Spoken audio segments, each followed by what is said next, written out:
Welcome to channel दोस्तों। तो कैसे हैं आप लोग? आशा करते हैं आप लोग अच्छे होंगे, बढ़िया होंगे। ठीक है, जैसा कि पता होगा अब एग्ज़ाम का लगभग 10 दिन ही आप लोगों के पास समय बचा हुआ है। तो उसी के लेकर यहाँ पे आप लोगों के लिए मैं आ गया हूँ करंट अफेयर। इसमें जो भी मोस्ट इंपॉर्टेंट करंट अफेयर आपका 2022 नवंबर से लेकर नवंबर 2023 के बीच में लगभग 500 मोस्ट प्रोबेबली जो कि एक्सपेक्टेड रहने वाले हैं, मैं करंट अफेयर आपको वन लाइनर फॉर्म में कराऊंगा। ठीक है, एक एक चीज़ को अच्छे से डिस्कस करते चलूंगा ताकि आपको एक साल का करंट अफेयर मात्र 500 क्वेश्चन में ही सिमट कर रह जाए। ये टॉप मोस्ट में इंपॉर्टेंट वीवीआई रहने वाले हैं दोस्तों। देखा जाता है एग्जाम में कि इसी टाइप का क्वेश्चन बार बार रिपीट होते रहते हैं, इसीलिए ये बहुत ही महत्वपूर्ण वीडियो होने वाली है। अगर कि आपने अभी तक कोई भी आपने बुक नहीं पढ़ा है करंट अफेयर का और न ही आपके पास टाइम मिल पा रहा है, तो आप कोशिश कीजिए कि ये सीरीज जो चल रहा है, ये टॉप 500 करंट अफेयर का, इसको आप पूरा करने की कोशिश करें। ठीक है, इसको करने के बाद आप एक बहुत ही बेहतरीन स्थिति में रहिएगा। आप ओवरऑल जो ओवरव्यू होता है करंट अफेयर का, एक साल का समझिए कि आप यहाँ पे याद कर लीजिएगा। ठीक है, तो इसमें मैंने 500 मोस्ट इंपोर्टेंट करंट अफेयर को कराए हैं। तो चलिए एक एक करके मैं आगे कर चलते हुए आपको मैं यहाँ पे कराते चलूँगा। ठीक है, बहुत ही बेहतरीन तरीका से ये चीज़ डिज़ाइन किया गया है ताकि आपका एग्ज़ाम में बहुत ही महत्वपूर्ण सवालों का कोई भी चीज़ वहाँ पे नहीं छूटे। ठीक है, पहला क्वेश्चन जैसे ही आते हैं, पहला क्वेश्चन हमारा आता है कि विश्व हॉकी कप 2023 का खिताब किसने जीता है। तो याद रखिएगा, जो जीता है विश्व हॉकी कप 2023 का खिताब, वो जर्मनी ने यहाँ पे जीता है। इसके बाद याद रखिएगा, जो विश्व हॉकी का खिताब जो ये हुआ था वो इंडिया में ही हुआ था, उड़ीसा के भुवनेश्वर में हुआ था दोस्तों। तो ये भी यहाँ पे याद रखिएगा, ये भुवनेश्वर में हुआ था, कलिंगा स्टेडियम था वहाँ पे ये चीज़ हुआ था। ठीक है, कलिंगा स्टेडियम। उसके बाद ये तो जीता था जर्मनी ने। रनरअप कौन था? तो याद रखिएगा, जो रनरअप था वो बेल्जियम था। आपको याद रखिएगा, ये भी आप लोग याद रखिएगा, बेल्जियम था जो कि उसका रनरअप था। रनरअप मतलब उपविजेता बोल सकते हैं। अगला जो आता है सवाल यहाँ पे कि किस देश ने पहला महिला अंडर 19 T20 क्रिकेट कप विश्व कप जीता है। तो वो जीता है भारत ने, ये चीज़ आप लोग याद रखिएगा। अगला आता है कि ऑस्ट्रेलियन ओपन 2023 में पुरुष एकल का खिताब किसने जीता है। तो वो जीता है नोवाक जोकोविच ने। ठीक है, जो पुरुष का जीता है नोवाक जोकोविच ने, और जो महिला का जीता है एरिना सबलिंका ने जीता है। ये चीज़ याद रखिएगा, ये सब मोस्ट इंपोर्टेंट के कैटेगरी में आपके आते हैं। ठीक है, और जिनको भी इनका PDF चाहिए, दिए गए नंबर पर 9176 ठीक है 345, इस पे हमको व्हाट्सअप कीजिएगा। याद रखिएगा, कॉल मत कीजिएगा, व्हाट्सअप कीजिएगा केवल। और व्हाट्सअप करने के बाद आपको वहाँ पे 49 रुपीज़ का एक मामूली सा इसका फ़ी पे करना होगा। उसके बाद मैं ये PDF आपको सेंड कर दूंगा, जो कि बहुत ही महत्वपूर्ण है। कम समय के लिए समझिए कि रामबाण है आपके लिए। ठीक है, आते हैं अगला सवाल की तरफ। अगला सवाल दिया गया है कि इनमें से कौन शतरंज खिलाड़ी भारत का 78वां ग्रैंड मास्टर बन गया है। तो जो 78वां ग्रैंड मास्टर बने हैं वो बने हैं कौस्तुभ चटर्जी ने। कितने लोगों को पद्म विभूषण पुरस्कार 2023 से सम्मानित किया गया? तो याद रखिएगा, जो पद्म विभूषण जो पुरस्कार दिया गया है वो 6 लोगों को यहाँ पे दिया गया है। बाकी जो लोगों को यहाँ पे दिया गया है, बाकी लोगों को दोस्तों याद रखिएगा, जो पद्म अवार्ड होते हैं, 6 लोगों को पद्म विभूषण दिया गया है तथा 9 लोगों को जो दिया गया है पद्म भूषण दिया गया है। याद रखिएगा, पद्म भूषण दिया गया है। ठीक, और अगर जो 91 और लोग थे, 91 लोगों को पद्म श्री पुरस्कार दिया गया है। तो ये चीज़ भी आप लोग यहाँ पे याद रखिएगा। इतना चीज़ों को अपने दिमाग में बैठाते हुए चलिए, बाकी चलते हैं अगला सवाल की तरफ। अगला सवाल में जैसे ही आइएगा, यहाँ पे है आपका कि मिस यूनिवर्स 2022 का खिताब किसने जीता। तो बोनी और गैब्रियल ने जीता। ये याद रखिएगा, TRE1 में आपका ये सवाल पूछा गया सवाल था। उस समय भी इस सवाल को मैंने ऐड किया था यहाँ पे TRE1 में, और TRE2 में भी एक्सपेक्टेड है कि आ सकता है, इसलिए याद रखिएगा। भारत की पहली फाइटर महिला पायलट कौन है जिन्हें विदेश में युद्ध अभ्यास के लिए चुना गया है। तो वो है अवनी चतुर्वेदी।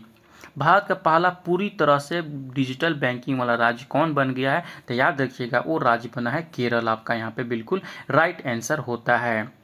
अगला है यहाँ पे कि वीर गार्जियन जो युद्ध अभ्यास होते हैं वो कौन कौन से देश के बीच होते हैं। तो याद रखिएगा, वो एक होता है भारत और दूसरा होता है यहाँ पे जापान। ये दोनों चीज़ आप लोग को अच्छे से याद होना चाहिए।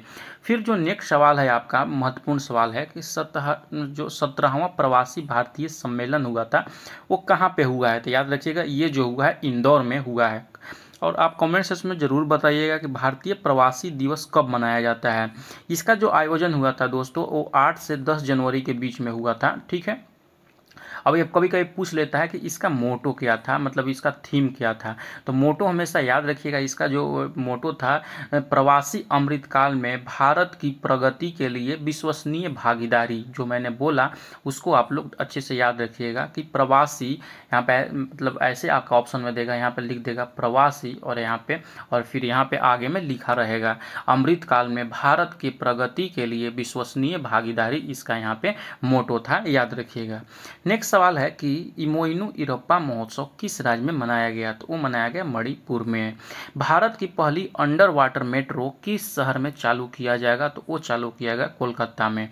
और यही सवाल आपका TRE 1 में ये सवाल पूछा गया सवाल है, याद रखिएगा।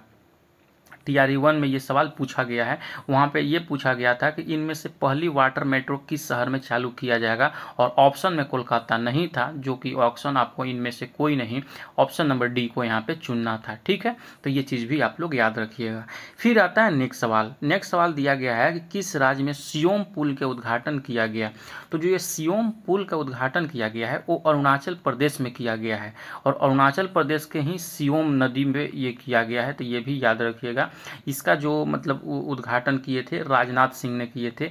राजनाथ सिंह के बारे में पता होगा, ये अभी यहाँ पे रक्षा मंत्री है, या ये भी आपको पता होना चाहिए। ये 100 मीटर लंबा एक ब्रिज है दोस्तों, ठीक। अगला है तोमू लोहसर महोत्सव किस राज्य में मनाया गया है। तो तोमी लोहसर महोत्सव बार बार पूछा जाता है कि महोत्सव कहाँ मनाया जाता है, तो ये सिक्किम का ही महोत्सव है।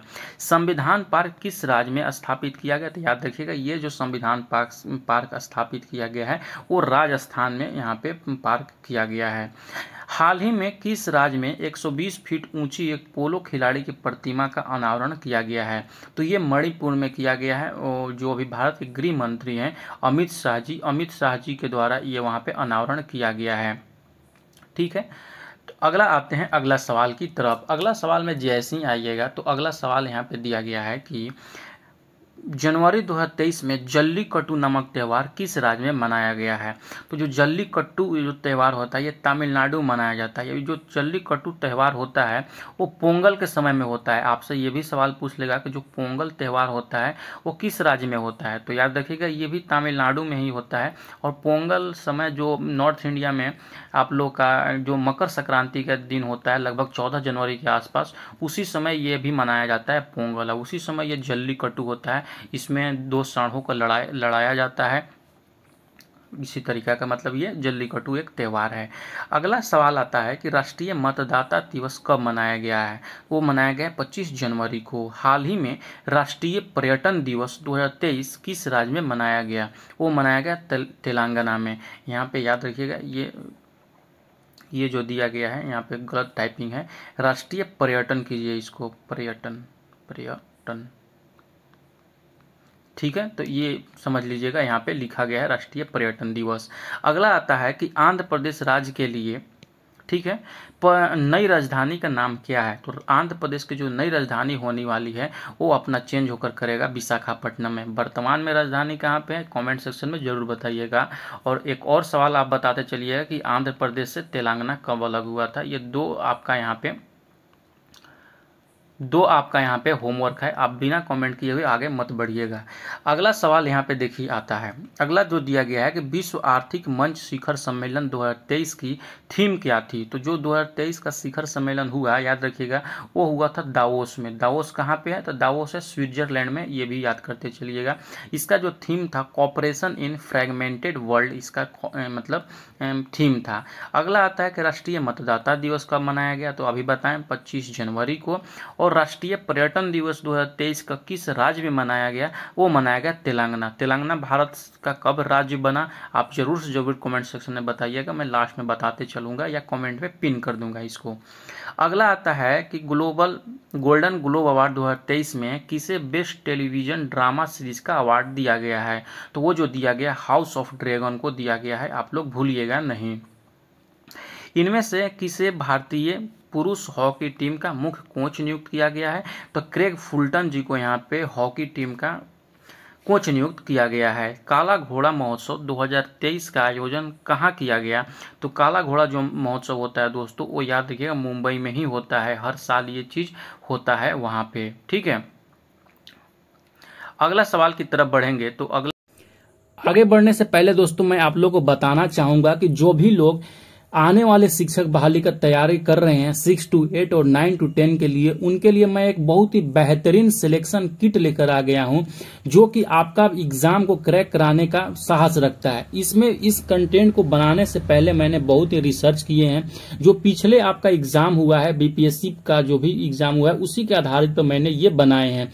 जैसे कि इसमें क्या कुछ रहने वाले ये सिलेक्शन किट में, तो आपका जो भी है बिहार एससीईआरटी बुक और एनसीईआरटी बुक दोनों का मिक्स में मैंने क्लास 6 to 10 का यहाँ पे सब्जेक्ट वाइज और चैप्टर वाइज आपका समरी रेडी कर दिया गया है।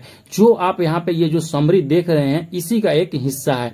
तो आप इस पीडीएफ को ले सकते हैं और बार बार यहाँ पे मल्टीपल टाइम इसको प्रैक्टिस करके अच्छा स्कोर जनरेट कर सकते हैं। अगला इस कंटेंट में आपको मिलने वाला है कि बीपीएससी में जो भी आज तक परीक्षा हुए हैं उसका जितने भी क्वेश्चन है लगभग सारे सब्जेक्ट का, एक सब्जेक्ट में 500 प्लस क्वेश्चन होंगे। ये मैं आपको पीडीएफ के रूप में दे दूंगा कि आप प्रैक्टिस करके एक अच्छा सा वहां पे स्कोर बना सकते हैं। साथ में ही 1000 प्लस जो कि आपका टीआरई एग्जाम में क्वेश्चंस आए हुए हैं उसके भी हम एमसीक्यूज आपको प्रोवाइड करेंगे, ताकि आपको एक प्रैक्टिस करने के बाद वहां पे अच्छे से एनालिसिस मिल सकता है। उसके बाद मैथ जो भी प्रीवियस ईयर में आए हैं उसका मैथ का सोल्यूशन दे देंगे। और एग्जाम से पहले जो कि 500 मोस्ट इंपोर्टेंट यहाँ पे करंट अफेयर है दोस्तों, करंट अफेयर का मैं सीट देता हूं, जैसे कि टीआरई 1 में भी दिया था। ये बहुत ही महत्वपूर्ण रहता है, मतलब मैक्सिमम सवाल इसमें से ही देखने को मिल जाता है। तो जो भी लोग खुद से तैयारी कर रहे हैं और चाहते हैं कि उनको ये परचेज करना चाहिए, तो दिए गए नंबर पे, यहाँ पे जहाँ पे नंबर देख रहे हैं यहाँ पे ये, इस पे हमको व्हाट्सएप कर सकते हैं। और व्हाट्सएप करने के बाद मात्र आप इतना पे करके 299 रुपए ये सारा आप दोस्तों सिलेक्शन किट यहाँ पे ले सकते हैं, जो कि एक बहुत ही बेहतरीन साबित होगा आपके आने वाली परीक्षा के लिए। ठीक है, तो जिनको भी चाहिए होगा दिए गए नंबर पे हमको यहाँ पे व्हाट्सएप कर दीजिएगा। चलिए मिलते हैं अपने कंटेंट के ऊपर में, अगला कंटेंट देख लेते हैं क्या है। जैसे ही आइएगा यहाँ पे दिया गया है आपका कि वर्तमान में मुख्य निर्वाचन आयुक्त कौन है। तो भारत के वर्तमान में मुख्य निर्वाचन आयुक्त जो हैं वो है राजीव कुमार, आपका राइट आंसर होगा। वर्तमान में भारत के नियंत्रक एवं महालेखा परीक्षक सीएजी कौन है। तो याद रखिएगा जो भारत के वर्तमान में नियंत्रक एवं महालेखा परीक्षक है वो है गिरीश चंद्र मुर्मू। ठीक है, अब आपसे ये सवाल बहुत बार पूछा जाता है कि जो सीएजी है भारत के नियंत्रक एवं महालेखा परीक्षक, ये भारत संविधान के किस आर्टिकल में है। ठीक है, तो आर्टिकल भी यहाँ से आप लोग याद रखिएगा, आर्टिकल नंबर 149 जो कहता है कि भारत का एक सीएजी होगा, तो ये चीज़ याद रखिएगा। अगला सवाल है कि भारत के वर्तमान में सॉलिसिटर जनरल ऑफ इंडिया कौन है। तो भारत का जो वर्तमान में सॉलिसिटर जनरल है वो है तुषार मेहता। और इसका जो भारतीय कॉन्स्टिट्यूशन में आर्टिकल नंबर आप लोग याद रखिएगा, आर्टिकल 143 में इनका वर्णन चीज़ को मिलता है कि भारत का एक solicitor general of India. Solicitor general of India Bharat का कानून मंत्री होता है, समझिए एक तरह से महाधिवक्ता इसी को बोलते हैं, मतलब सरकार का ये अपना पक्ष सुप्रीम कोर्ट में यहाँ पे रखता है। ठीक है, तो आशा करता हूँ ये चीज़ समझ गए होंगे आप लोग। आते हैं नेक्स्ट पॉइंट की तरफ में। नेक्स्ट पॉइंट जैसे ही आइएगा यहाँ पे, नेक्स्ट पॉइंट जैसे आएगा दोस्तों, दिया गया है कि नीति आयोग के वर्तमान में सीईओ कौन है। तो जो नीति आयोग के वर्तमान में सीईओ हैं CVR सुब्रमण्यम जी हैं, आप लोग ये चीज़ याद रखिएगा। नेक्स्ट सवाल है कि इटली के पहली महिला प्रधानमंत्री कौन बनी है। तो सबसे पहली महिला प्रधानमंत्री जॉर्जिया मेलोनी है। G20 सम्मेलन में ये भी भारत आई थी और इनके साथ और हमारे प्रधानमंत्री नरेंद्र मोदी के साथ में कुछ दिन पहले अगर इंस्टाग्राम वगैरह पे आप सोशल मीडिया पर रहते तो बहुत सारे मीम्स बनते थे इनके ऊपर, जो कि ये गलत चीज़ है। ठीक है, तो यही जॉर्जिया मेलोनी जो थी ये इटली के पहली महिला प्रधानमंत्री थी। आगे आता है कि ओलंपिक में भाग लेने वाली पहली महिला ट्रांसजेंडर कौन थे, कह सकते हैं कौन है। लॉरेन हर्बर्ट यहाँ पे पहले ट्रांसजेंडर हैं। ये ट्विटर जो वर्तमान में, ट्विटर का याद रखिएगा, ट्विटर का जो पहले ट्विटर था वर्तमान में एलन मस्क ने इसका नाम चेंज करके एक्स कर दिया गया है। ठीक है, तो इसके जो सीईओ हैं वो लिंडा याकारिनो है। ये भी सवाल आपका TRE 1 में पूछा गया सवाल है। अगला आता है कूनो राष्ट्रीय उद्यान कहाँ पे स्थित है। तो जो ये कूनो राष्ट्रीय उद्यान है ये मध्य प्रदेश में स्थित है। ये टाइगर रिजर्व है एक।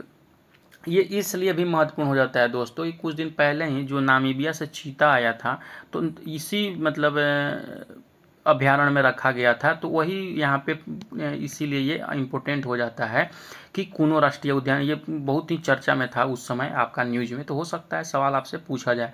सवाल देखिए, अब बोलता है कंपटीशन एग्जाम कि मैं आपसे जनरल अवेयरनेस पूछूंगा। जनरल अवेयरनेस का मतलब ही यही होता है कि जो भी चीज़ खबरों में चल रहे हैं, जैसे मान के चलिए अभी खबर में चल रहे हैं कि चीन के साथ भारत का मतलब जो संबंध है वो ठीक नहीं है, तो आपसे ये पूछ सकता है कि भारत और चीन के बीच में लड़ाई कब हुआ था, भारत और चीन के बीच रिश्ते इतने क्यों खराब है, उसमें कुछ 4-5 ऑप्शन दे देगा। तो मतलब यही चीज़ होते हैं जनरल अवेयरनेस के बारे में कि आप जो करेंट में घटना घट रही है देश दुनिया में उससे आप अवेयर रहें, और उससे जो जुड़ा हुआ चीज़ हुआ है पास्ट में, पास्ट से जो लिंक्ड चीज़ है उसको ही सवाल आपसे पूछ लेगा परीक्षा में। इसीलिए आपको जब भी करंट अफेयर पढ़िए या कुछ भी पढ़िए तो उसको करंट और उसके पास्ट में उसका क्या महत्व है उसको दोनों लिंक करते हुए चलिएगा ना, तो एग्जाम में बहुत ही बेहतर तरीके का आपको नंबर आएगा। इसीलिए हमेशा एग्जाम में अब जीके जीएस ऐसे नहीं लिखता है, अब लिखता है जनरल अवेयरनेस, ठीक है, जीए इसी को बोलते हैं। अगला आता है यहाँ पे कि भारत का पहला मानव युक्त अंतरिक्ष कार्यक्रम कौन है, वो है गगनयान 3। पृथ्वी की निगरानी हेतु नासा इसरो का संयुक्त मिशन कब पूरा किया जाएगा। तो जो नासा और इसरो का है दो एक संयुक्त मिशन है पृथ्वी की निगरानी रखने के लिए, वो है 2023 में जो छोड़ा जाएगा, निसार है, याद रखिएगा, आपसे पूछा जा सकता है निसार। अगला आता है कि वर्तमान में बाघों की कुल संख्या कितनी है। तो वर्तमान में जो बाघों की कुल संख्या है मित्रों याद रखिएगा, वर्तमान में जो बाघों का कुल संख्या है ये है 3167। ये जो 2023 के जो रिपोर्ट आई है बाघ जनगणना का 2023 के हिसाब से 3167 है, और जो 3682 आपको नज़र आ रहा होगा ये है आपका 2022 के हिसाब से। तो जो भी आए आप वहाँ पे हैंडल कर लीजिएगा। 2022 के मुकाबले में 2023 में बाघों की संख्या में मतलब घटोतरी हुई है, ये चीज़ भी याद रखिएगा। आता है अगला नंबर, क्वेश्चन नंबर 38 कि वर्तमान में संयुक्त राष्ट्र संघ के महासचिव कौन है। तो याद रखिएगा एंटोनियो गुतेरस, जो बंगाल के पुर्तगाल के हैं, यहाँ पे वो हैं महासचिव, ठीक है। आशा करता हूँ आप लोग को समझ में आ रहा होगा। अगला आता है कि नाटो के वर्तमान में महासचिव कौन है। तो जो नाटो के महासचिव हैं वो है जेंस स्टोल्टेनबर्ग। अब देखिए नाटो कुछ समय पहले ही, अगर कि आपको याद होगा, जो रसिया और यूक्रेन का कॉन्फ्लिक्ट हुआ था उस समय बहुत ही ज़्यादा ये चर्चा में था। तो हो सकता है आपसे यही पूछ ले कि नाटो की स्थापना कब हुआ था। तो ऐसा चीज़ आप जब भी करंट अफेयर पढ़िए या जीके जीएस पढ़े तो इसको रिलेट करते हुए चलिए। तो जो नाटो का स्थापना हुआ था याद रखिएगा 1949 ईस्वी में हुआ था। इसका जो स्थापना हुआ था दोस्तों वो वाशिंगटन संधि के थ्रू हुआ था, वाशिंगटन संधि, ठीक है। इसको उत्तरी अटलांटिक संधि भी बोलते हैं, तो ये दोनों भी चीज़ याद रखिएगा। अगला जो आता है यहाँ पे कि भारतीय ओलंपिक संघ के पहली महिला अध्यक्ष कौन थी। तो जो पहली महिला अध्यक्ष थी वो थी पीटी उषा। अब आप लोग का यहाँ पे एक और चीज़ टास्क मिलता है कि कमेंट सेक्शन में जरूर लिखिएगा कि पीटी उषा जी का फुल नेम क्या है, पीटी उषा का, ठीक है। पीटी उषा का एक उपनेम भी बोलते हैं, इनको उड़न परी भी बोलते हैं, queen of the track and field भी बोलते हैं। तो ये चीज़ भी इनके लिए बहुत ही तेज में दौड़ने वाली धाविका है, इसीलिए इनको बोला जाता है। अगला सवाल आता है कि भारतीय वन स्थिति रिपोर्ट 2021 के अनुसार देश में कुल कितना प्रतिशत वनावरण क्षेत्र है। तो याद रखिएगा 21.71% वनावरण क्षेत्र है। 42 नंबर क्वेश्चन है कि सर्वाधिक वन क्षेत्र वाला राज्य कौन सा है। तो वो है मध्य प्रदेश। और लाडली बहना योजना के बारे में बहुत बार पूछा जाता है कि लाडली बहना योजना किस राज्य के द्वारा शुरू किया गया है। तो वो मध्य प्रदेश के द्वारा यहाँ पे शुरू किया गया है। हॉर्नबिल जो महोत्सव है दोस्तों, त्यौहार है 2023 का, आयोजन किस राज्य में किया जा रहा है। तो वो किया जा रहा है नागालैंड में, ठीक है। फिर नेक्स्ट आ रहा है कि लोसर महोत्सव 2022 का आयोजन कहाँ हुआ है। तो लोसर महोत्सव का जो आयोजन हुआ है वो लद्दाख में हुआ है। अगला आता है यहाँ पे कि ऑक्सफोर्ड डिक्शनरी द्वारा चयनित कौन सा शब्द वर्ड ऑफ द ईयर 2022 है? तो जो वर्ड ऑफ द ईयर 2022 है यहाँ पे गोबलिन मोड है, गोबलिन मोड। अब आप लोग को मन में आता होगा कि ये कौन सा शब्द है, हम लोग तो सुने ही नहीं है गोबलिन मोड। गोबलिन मोड का मतलब ऐसा व्यक्ति होता है जिसको बस अपने काम से मतलब है, बाकी दुनियादारी जाए भाड़ में, हम खुद में मस्त रहते हैं, मतलब अपने काम से काम रखने वाले व्यक्ति को यहाँ पे गॉबलिन मोड बोलते हैं। गॉबलिन मोड उसी के लिए यूज किया गया है। यही 2023 का ऑक्सफोर्ड डिक्शनरी के द्वारा वर्ड ऑफ द ईयर है। अगला आता है कि देश के पहले लोकपाल कौन है? तो याद रखिएगा जो पहले लोकपाल हैं यहाँ पे पिनाकी चंद्र घोष हैं। अगला सवाल है आपका, वर्तमान में शिक्षा मंत्री, कौशल एवं उद्यमिता मंत्री कौन है? तो धर्मेंद्र प्रधान है। वर्तमान में स्वास्थ्य, रसायन एवं उर्वरक मंत्री कौन है? तो मनसुख मंडाविया जी को स्वास्थ्य मंत्री आप लोग भूलिएगा नहीं, सवाल पूछा जा सकता है आपसे। नेक्स्ट है कि भारत की पहली आदिवासी राष्ट्रपति कौन बनी है? तो वो बनी है द्रौपदी मुर्मू, 15वां ये भारत के राष्ट्रपति है। वर्तमान में बिहार के राज्यपाल कौन है? तो राजेंद्र विश्वनाथ ओरलकर यहाँ पे राज्यपाल है। और पहला उच्च न्यायालय, पहला नहीं यहाँ पे पटना कीजिएगा, पटना उच्च न्यायालय के मुख्य न्यायाधीश कौन है? तो याद रखिएगा के विनोद चंद्रन, के वी चंद्रन भी कभी कभी लिख देगा, तब उसमें कंफ्यूज नहीं होइएगा। के वी चंद्रन जी है वो पटना उच्च न्यायालय के मुख्य न्यायाधीश हैं आपके। तथा जो अगला सवाल है आपका कि हरित मऊ शक्ति अभ्यास किन दो देशों के बीच में हुआ? तो याद रखिएगा भारत और मलेशिया के बीच में ये चीज हुआ था। अगला निकल कर आता है आपका कि नई शिक्षा नीति लागू करने वाला भारत का राज्य कौन सा है? तो वो है उत्तराखंड। फिर आता है कि 18वां G20 शिखर सम्मेलन 2023 का आयोजन कहाँ हुआ तथा इसका थीम क्या था? तो जो इसका आयोजन हुआ था नई दिल्ली में हुआ था, भारत मंडपम में। अब इसका जो थीम था वसुधैव कुटुंबकम था, जिसका मतलब होता है वन अर्थ और वन फैमिली। अब याद रखिएगा तो जो 2024 का शिखर सम्मेलन होगा G20 का, वो होगा आपका यहाँ पे ब्राजील में। और जो 2022 वाला हुआ था आपको याद रखिएगा इंडोनेशिया में वो हुआ था। ठीक है, तो ये चीज़ भी आप लोग याद रखिएगा। 2022 वाला एक साल पीछे का और एक साल बाद का, और जो वर्तमान में भारत में हुआ ही है। ठीक है, अगला सवाल आता है कि 15वां ब्रिक्स सम्मेलन कहाँ हुआ? तो जो 15वां ब्रिक्स सम्मेलन 2023 हुआ है वो जोहान्सबर्ग दक्षिण अफ्रीका में हुआ था। और इसके बाद जो होगा 16वां जो होगा वो रूस के कजान में होगा मित्रों 2024 में। कभी कभी पूछ लेता है कि ये ब्रिक्स का यहाँ पे आपका हेडक्वार्टर कहाँ है? तो याद रखिएगा चाइना के शंघाई में इसका हेडक्वार्टर है। तथा जो ब्रिक्स में देश का है यहाँ पे याद रखिएगा, पहला है ब्राज़ील, फिर है चाइना, उसके बाद रसिया और उसके बाद साउथ अफ्रीका यहाँ पे, और फिर यहाँ पे इंडिया हमारा छूट गया, प्यारा इंडिया। तो ये चीज़ भी याद रखिएगा। ठीक है, अगला आता है आपका सवाल कि 49वां G7 शिखर सम्मेलन 2023 कहाँ पे हुआ? तो जो G7 का 2023 का शिखर सम्मेलन हुआ वो हिरोशिमा के जापान में हुआ था। एक सवाल TRE1 में ये भी आया था आपका कि I2U2 समूह में कौन सा देश शामिल है? तो याद रखिएगा जो I2E2 जो समूह है इसका नाम ही इसीलिए रखा गया है कि I से 2 देश होते हैं और U से 2 देश होते हैं, मतलब कि इंडिया, इजराइल, USA और UAE। ये देश तो दोस्तों क्वाड देश भी बोलते हैं। इन्होंने अपना 2021 में ही ये चीज़ को बनाया है, तथा इसलिए भी बनाया है कि मतलब देश में कोई भी आंतरिक प्रॉब्लम आता है जैसे जल से, ऊर्जा से रिलेटेड, तो ये सारे देश मिलकर अपने में सुलझा सकें। अगला आता है कि 17वां प्रवासी भारतीय सम्मेलन 2023 का आयोजन कहाँ पे हुआ था? वो हुआ था इंदौर में, ऊपर में भी मैंने बताया। और फिर एक और सवाल है कि 26वां राष्ट्रीय युवा महोत्सव 2023 का आयोजन कहाँ पे हुआ है? तो वो हुआ है हुबली, कर्नाटक में। आप लोग ये चीज़ भी याद रखिएगा। ठीक है, फिर जो नेक्स्ट सवाल है कि इजराइल में भारतीयों को वापस लाने के लिए कौन सा ऑपरेशन चलाया गया? तो वो चलाया गया आपका ऑपरेशन अजय।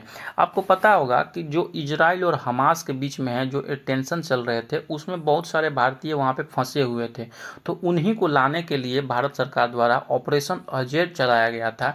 तो बहुत लोगों को वहाँ से मतलब लेकर घर वापसी यहाँ पे कराया गया था।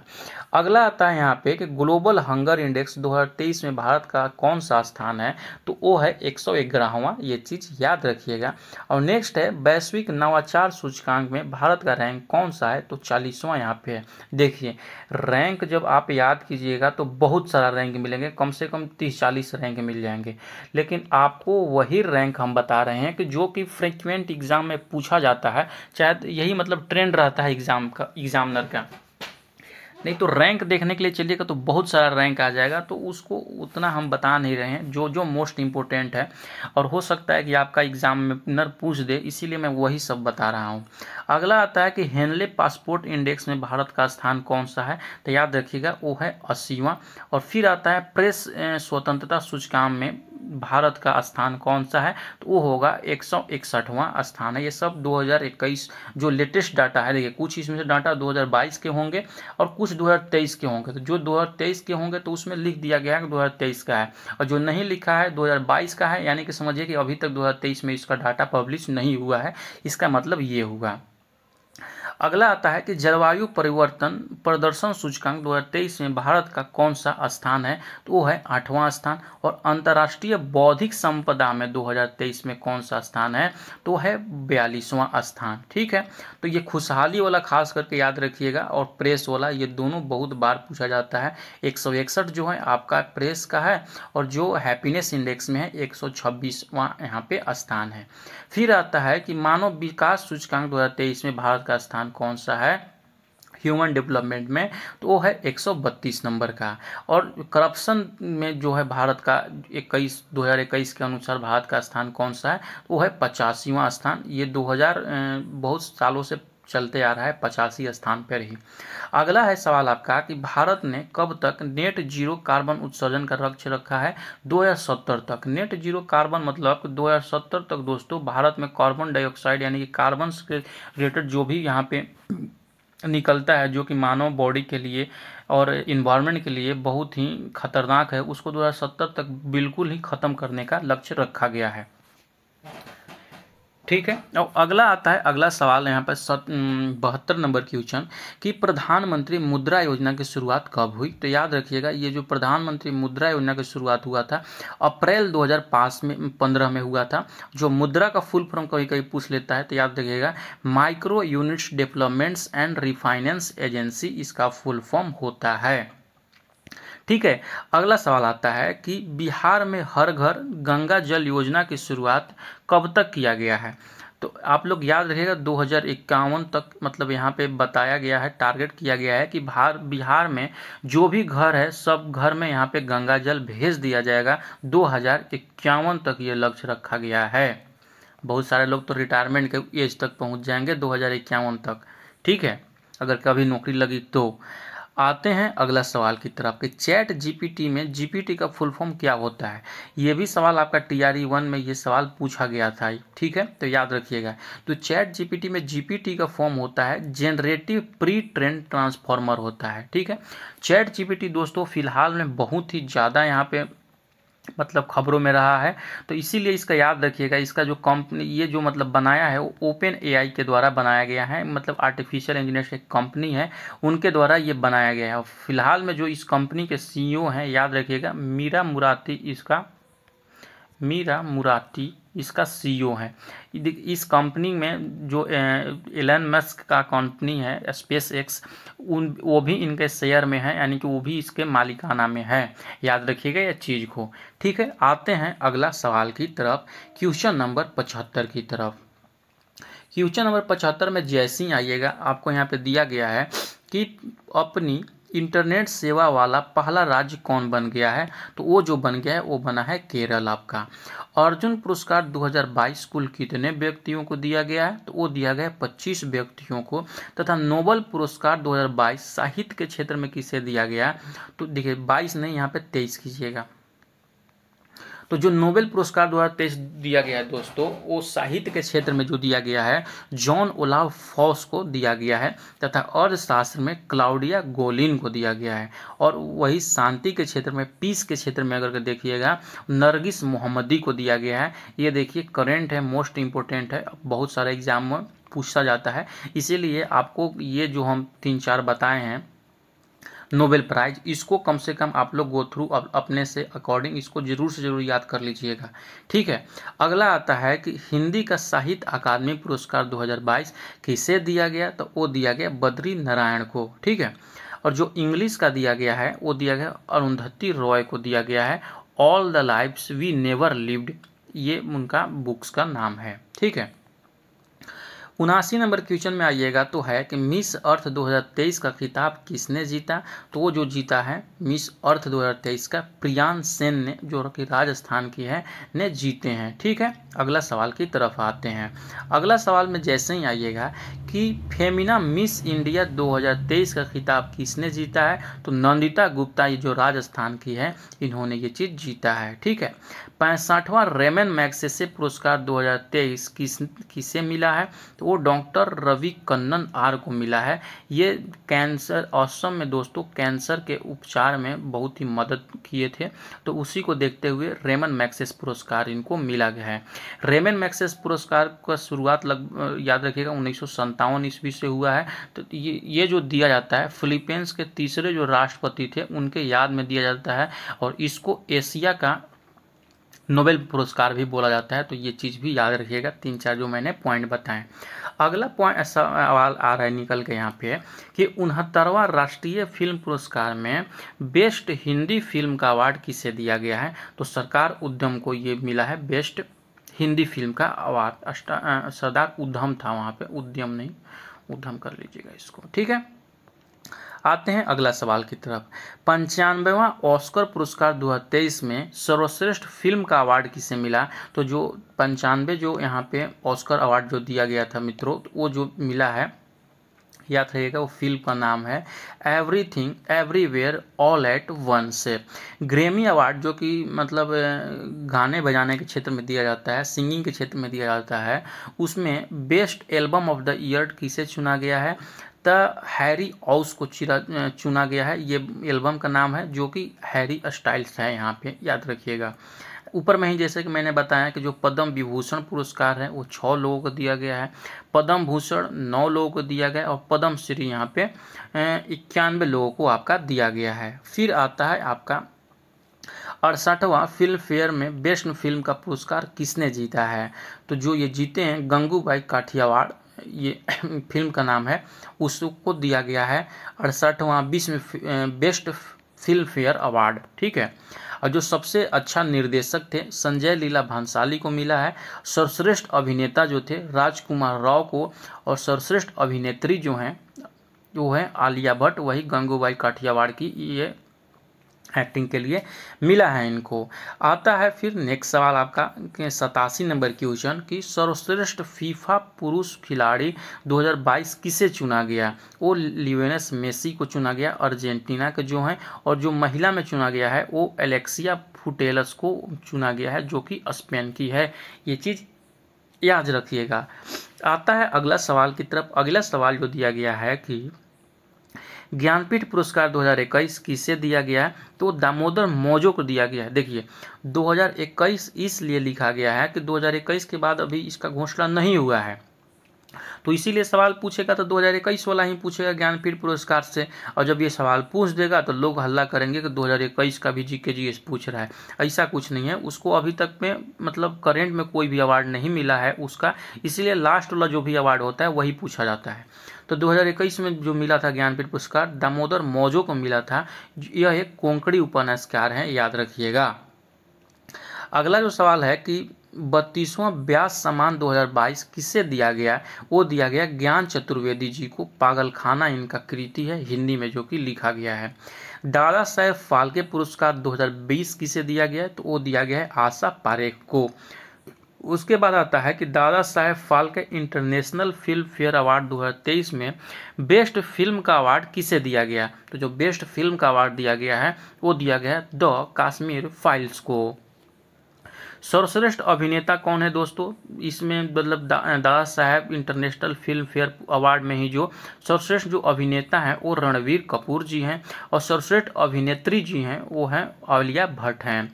अगला आता है कि गणित के क्षेत्र में एबेल पुरस्कार 2023 किसे दिया गया, तो याद रखिएगा जो एबेल पुरस्कार 2023 दिया गया है वो दिया गया है लुइस कैफरेली को।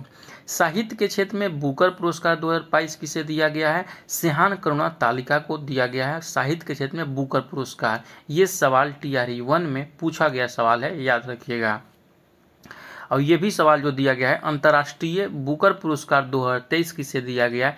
ये भी सवाल TRE 1 में पूछा गया सवाल है। शायद मेंस का जो मेल कैंडिडेट का हुआ था ये PRT वाला एग्जाम, उसी में ये सवाल पूछा गया है। ठीक है, तो कौन था यहाँ पे? जॉर्जी गोस्पोडिनो, जो कि टाइगर शेल्टर के नाम से भी जाना जाते हैं, उनको यहाँ पे दिया गया है ये चीज़। अगला है वहाँ पे 2022 का जो दिया गया था अंतर्राष्ट्रीय बुकर पुरस्कार, वो गीतांजलि श्री को दिया गया था टॉम ऑफ सैंड के लिए। ठीक है, देखिए ये जो बुकर पुरस्कार मैंने बताया टाइम ऑफ शेल्टर, ये इनकी कृति है, ये नाम से नहीं जाना जाता है। ठीक है, अगला है कि Dada Saheb Phalke lifetime achievement award किसे दिया गया है? तो वो दिया गया वहीदा रहमान जी को, याद रखिएगा, भूलिएगा नहीं। नेक्स्ट है 96 नंबर क्वेश्चन कि लता दीनानाथ मंगेशकर पुरस्कार 2023 किसे दिया गया है? वो दिया गया है आशा भोसले जी को। और 19वां एशियाई खेल 2023 का आयोजन कहाँ हुआ है? वो हुआ है हांगझोउ, चाइना में हुआ है एशियाई खेल का आयोजन, ये आप लोग भूलिएगा नहीं। इस खेल में भारत ने कुल 107 पदक जीते हैं, जिसमें गोल्ड 23, रजत यहाँ पे जीते हैं जो 38 जीते हैं। ठीक है, बाकी कांस्य हो गए यहाँ पे 41 ठो। अगला आता है कि 22वां राष्ट्रमंडल 2022 खेल का आयोजन कहाँ पे हुआ? तो जो 2022 का राष्ट्रमंडल कॉमनवेल्थ है वो यहाँ पे बर्मिंघम में हुआ है था। और 2026 का जो 4 साल के बाद जैसे ही राष्ट्रमंडल होता है, 2026 का जो होगा वो विक्टोरिया ऑस्ट्रेलिया में होगा। तो ये दोनों चीज़ आप लोग याद रखिएगा, राष्ट्रमंडल 2022 बर्मिंघम में, 2026 जो होगा विक्टोरिया ऑस्ट्रेलिया में होगा। अगला आता है कि एशिया कप 2023 का मेज़बानी किसने किया? वो भारत और यहाँ पे पाकिस्तान और श्रीलंका ने एशिया कप का यहाँ पे मेज़बानी किया और भारत जाकर वहाँ पे विजेता रहा। तो ये चीज़ भी आप लोग याद रखिएगा। अगला आता है आपका कि ग्रैंड स्लैम टेनिस प्रतियोगिता 2023 ऑस्ट्रेलियाई ओपन का विजेता कौन है? तो मैंने बताया कि जो पुरुष का है वो नोवाक जोकोविच है, जो सर्बिया के हैं, और महिला में एरिना सबलेंका, यहाँ पे जो बेलारूस के हैं, इन्होंने ये खिताब जीता है। ठीक है, तो यहाँ पे आपका टोटल 100 मैंने बता दिया है, और जो नेक्स्ट वीडियो आएगा मित्रों उसको हम आगे कंटिन्यू करेंगे। ठीक है, तो कैसा लगा वीडियो कमेंट सेक्शन में ज़रूर से ज़रूर बताइएगा, तथा आने वाले वीडियो को लाइक जरूर कीजिएगा, इस वीडियो को भी लाइक कीजिएगा, तथा आने वाले वीडियो के लिए चैनल को यहाँ पे सब्सक्राइब कर ले। चलिए मिलते हैं नेक्स्ट वीडियो के साथ में।